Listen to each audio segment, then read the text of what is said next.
Corporate కంపెనీల trap చాలా తెలివిగా ఉంటుంది. మనకి ఈ జియో మొదట అయ్యే రూ. 999 ఏడాదికి ప్యాక్, మీరు ఫోన్ కాల్స్ ఫ్రీ, అన్ని రకాలు ఫ్రీ అని చెప్పారు, 2 GB డేటా అని చెప్పారు.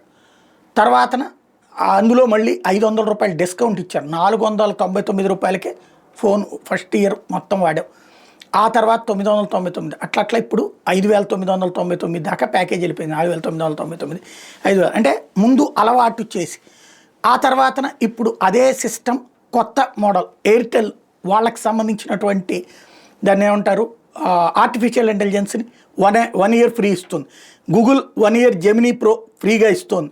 అంటే ముందు అలవాటు చేస్తారు, ఒక ఏడాది ఫ్రీ అయిన తర్వాతన దానికి అనుగుణంగా మనం వాడటం ప్రారంభిస్తాం. వాడడం అలవాటు అయిపోయి అది దాంట్లో పడిపోతాం.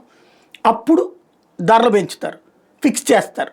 ఖచ్చితంగా మనం ఇక ఆ తర్వాత వదులుకోలేము. ఇప్పుడు వాస్తవంగా ఫోన్ మనకు అవసరమా?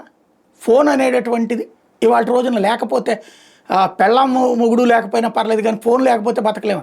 గుండె పని చేయకపోయినా పర్లేదు కానీ ఫోన్ లేకపోతే పని చేయలేము అనేటువంటి పరిస్థితి వచ్చింది. హాస్పిటల్ బెడ్ మీదను కూడా ఫోన్లు వాడాల్సి వస్తున్నటువంటి పరిస్థితి. అంత సీన్ ఉందా అంటే అంత మనం ఇదినా అంటే కాదు. కానీ మనలో వచ్చే సైకలాజికల్ ఫీలింగ్ అది క్రియేట్ చేసేటటువంటిదే కార్పొరేట్ వ్యవస్థ.